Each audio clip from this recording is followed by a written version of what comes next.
সব সময় নিজে উত্তর দিতে যেও না। আমি তোমাকে উত্তর দেব, তুমি যদি কাউকে উত্তর দাও সে একদিন মনে রাখবে, এক সপ্তাহ মনে রাখবে, এক মাস মনে রাখবে, তুমি চুপ থাকো, ওর উত্তরটা ভগবানকে দিতে দাও। আর ভগবান যদি কারো জবাব দেয়, এক মাস, এক বছর নয়, পুরো এক জনম তাকে মনে রাখতে হবে। তাই হরি হরি হরি হরি, তাই সবসময় নিজে ছড়ে যাও, কিছু উত্তর তাকে দিতে দাও।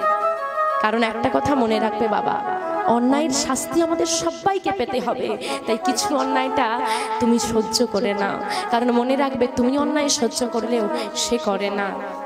কারণ তোমার সঙ্গে অন্যায় হচ্ছে সে তো দেখতে পাচ্ছে, কেউ না জানতে পারুক, আমি ঠিক তুমি তো জানো, তুমি এর বিচার করে দাও। কেউ আসবে, কেউ আসবে, তোমাকে যতটা ওই মানুষটা ঠকিয়েছে না, তার 4 গুণ বেশি তাকে ঠকিয়ে দিয়ে চলে যাবে।